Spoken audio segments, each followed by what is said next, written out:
It started out as a great day.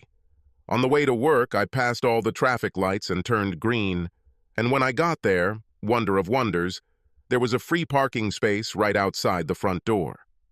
An hour after I arrived at work, Natalie, my secretary, came into my office and said that Tom Snelling was on the second line. I picked up the phone, said good morning, and then listened as Tom told me that, after thinking it over, he was going to sign a contract and collaborate with us. This was a deal I had been working on for almost 2 months, and it was a contract worth over $6 million for my company. Tom said that the signed contract was faxed to me while we were talking. I thanked him profusely, and after he hung up, I went to the fax machine, and sure enough, the contract was there. I took the contract and went to Barry's office. Barry is my boss and the owner of the company, and asked his secretary if she could see if Barry could spare me a few minutes. She checked and he was able to, so I went into his office and told him I was there to brighten his day. I handed him the contract and he looked at it and smiled. He told me that he never thought for a minute that I would succeed with anything. Spelling. Several others tried this, but they didn't succeed. He smiled at me and said that my bonus based on the deal would be obscene, and then told me to get back to work. At 11, Stella, Barry's secretary, called me and said that Barry needed to meet me urgently.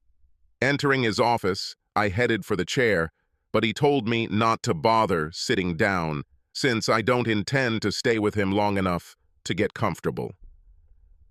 He then told me that as of noon that day, I was the new VP of Sales, and that one of my first duties as VP of Sales was to board a flight to Dallas and smooth out the ruffled feathers of Mike Thomas, who was one of our largest clients.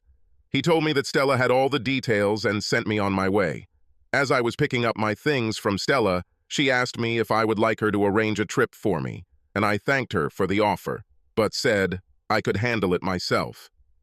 Back at my office, I tried to call my wife Terry to tell her the good news, but was told she was out of office, so I left a message that I would call back later.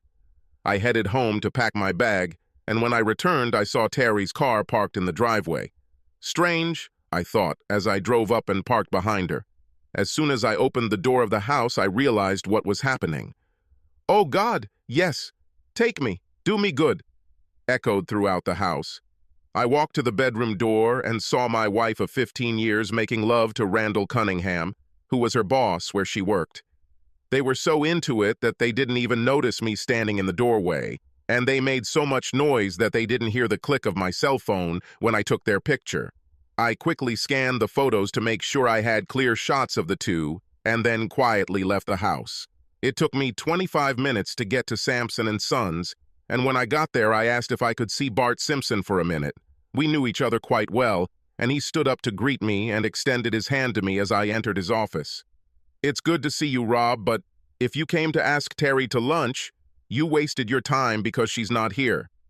I know exactly where she is, and I also know who she's with. I would like to show you something." And I showed him the photos from my phone. "When did you do this?" "About half an hour ago." "Where?"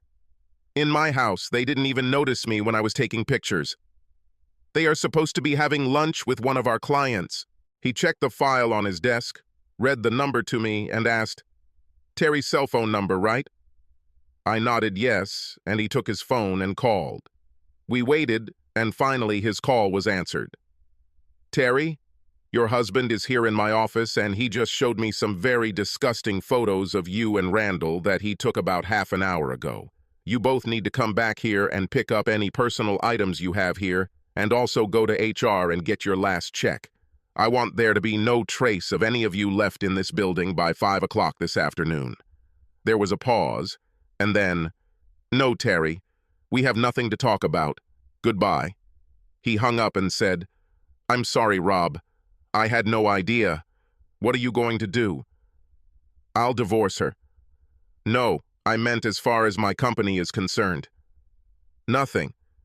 Even if you had rules that prohibited what they were doing, you would have to know what they were doing to enforce them, and it is obvious to me that you had no more idea of what they were doing than I did. We are fine. I'm just sorry I won't see you at company picnics and parties anymore." I stood up, We shook hands, and I turned to leave, but before I got to the door, he said, "One thing before you go get a divorce." I turned to face him. "I never dealt with your company because your wife worked here, and I was always concerned about the conflict of interest. Terry doesn't work for me anymore, so call me sometime next week, okay?" I smiled at him and said, "I'll definitely call," and left to look for a store where I could buy everything I needed for my trip to Dallas.